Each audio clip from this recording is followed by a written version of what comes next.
नमस्कार, आप देख रहे हैं न्यूज नेशन। आपके साथ में लक्ष्मी उपाध्याय। दिल्ली एनसीआर के लोगों के लिए एक बहुत बड़ी खुशखबरी है। सुप्रीम कोर्ट की ओर से जो आदेश आया है वो निश्चित तौर पर ऐसे लोगों के लिए खुशखबरी लेकर आया है जिनके पास वाहन 10 या 15 साल पुराने हैं।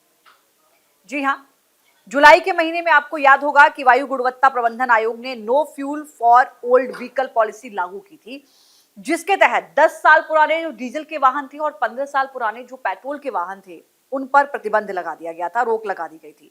हालांकि जनता ने विरोध किया, लोगों का विरोध सामने आया, जिसके बाद दिल्ली सरकार ने आयोग से इस आदेश को वापस लेने का अनुरोध किया, जिसका संज्ञान भी लिया गया और बाद में 2 दिन बाद ही आयोग ने इस नीति को रोक दिया था।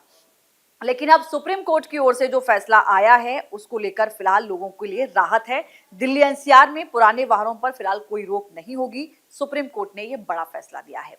पूरा क्या कुछ मामला है, कैसे लोगों को राहत मिलेगी, 10 साल और 15 साल पुराने जो वाहन है आखिर उन पर रोक का फैसला क्यों रोक दिया गया है, पूरी खबर मैं आपको विस्तार से समझाऊंगी। सुप्रीम कोर्ट ने दिल्ली एनसीआर के आम लोगों को राहत दी है और साफ तौर पर यह कहा कि 10 साल पुराने डीजल और 15 साल पुराने पेट्रोल वाहनों पर प्रतिबंध लगाने का जो आदेश दिया गया था उस पर फिलहाल रोक लगा दी गई है। दिल्ली सरकार की उस याचिका पर सुनवाई करते हुए यह आदेश दिया गया जिसमें राजधानी क्षेत्र यानी कि एनसीटी में पुराने वाहनों पर लगे प्रतिबंध के 2018 के आदेश पर पुनर्विचार की मांग की गई थी। 2018 का जो आदेश था इसमें यह कहा गया था कि जो लगातार पॉल्यूशन जो बढ़ता है उसकी वजह से जो डीजल की 10 साल पुरानी जो गाड़ियां हैं या डीजल की और पेट्रोल की जो 15 साल पुरानी गाड़ियां हैं वो दिल्ली एनसीआर में नहीं चलेंगी। ऐसे में अब आप इसको समझिए कि कितनी बड़ी राहत होगी। इस पूरे मामले में सुनवाई करते हुए सुप्रीम कोर्ट ने कहा है कि अभी इन पर रोक नहीं लगेगी। दिल्ली सरकार ने जो अर्जी दी थी उसमें वायु गुणवत्ता प्रबंधन आयोग को नोटिस जारी करके 4 सप्ताह में जवाब कोर्ट ने मांगा है और कहा है कि अभी हम इस पर रोक लगा रहे हैं, लेकिन एक पक्ष को सुनकर हम फैसला नहीं ले सकते। जो याचिका दाखिल की गई थी दिल्ली सरकार की ओर से उसमें यह भी कहा गया था कि मान लीजिए कुछ ऐसी गाड़ियां हैं जिनको अगर आप साल के तौर पर देखेंगे तो उनको 10 साल से ज्यादा हो गए हैं डीजल की गाड़ियों को, लेकिन वो बहुत कम ड्यूरेशन में चलती हैं। मान लीजिए कि वो पूरे 10 साल के दौर में वो 20,000 या 30,000 40,000 चली हुई हैं, जिनको बहुत कम दूरी तक जाना होता है, आना होता है। ऐसे में उन गाड़ियों के लिए ये फैसला बहुत मुश्किल हो जाएगा, उनको सस्ते दामों में अपनी गाड़ियां बेचनी पड़ेंगी। लेकिन वहीं अगर आप कैब की गाड़ियों को देखें तो जितनी दूरी चलने की जो होती है वो जो पर्सनल गाड़ियां हैं वो शायद उतने सालों में कंप्लीट नहीं करती, लेकिन कैब की गाड़ियां उस दूरी को 2 साल में कंप्लीट कर लेती हैं, लेकिन वो रोड पर जो है वो 10 साल तक बनी रहती हैं या 15 साल तक बनी रहती हैं, तो निश्चित तौर पर उनसे घाटा है। तो ऐसे में जो आम लोग हैं उनको बहुत नुकसान होगा। तो ये ध्यान में रखते हुए इसको याचिका दाखिल की गई थी। तो सुप्रीम कोर्ट की ओर से कहा गया है कि इस पर भी विचार करना होगा। 4 सप्ताह का वक्त दिया गया है। क्या कुछ रिपोर्ट आती है उस पर भी देखना होगा। लेकिन ये समझिए कि दिल्ली में वायु प्रदूषण को नियंत्रित करने के लिए 2018 में सुप्रीम कोर्ट ने ही 10 साल पुराने डीजल और 15 साल पुराने पेट्रोल वाहन के इस्तेमाल पर प्रतिबंध लगाया था। उसी आदेश पर यह याचिका दाखिल की गई थी। इस पर पुनर्विचार के लिए कहा गया था। प्रतिबंध के खिलाफ दिल्ली सरकार का यह तर्क था, जो कि मैंने पहले भी बताया कि कई लोग ऐसे हैं जो अपने वाहनों का उपयोग सीमित रूप से करते हैं, जैसे घर से दफ्तर जा रहे हैं या फिर बच्चों को कहीं छोड़ने जा रहे हैं, ट्यूशन छोड़ने जा रहे हैं, कॉलेज छोड़ने जा रहे हैं। तो ऐसे में शायद वो एक साल में 2000 किलोमीटर भी नहीं चल पाते हैं।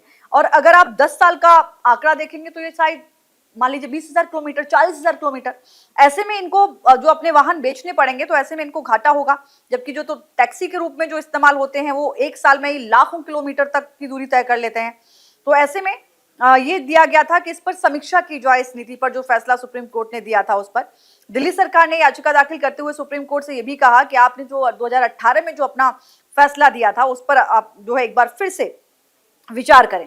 और यह भी कहा गया था कि इस नीति से उन लोगों को ज्यादा नुकसान होगा जिनके वाहन बहुत कम दूरी तय कर पाए हैं, लेकिन उनका जो समय अवधि है वो 10 साल और 15 साल कंप्लीट हो गई है।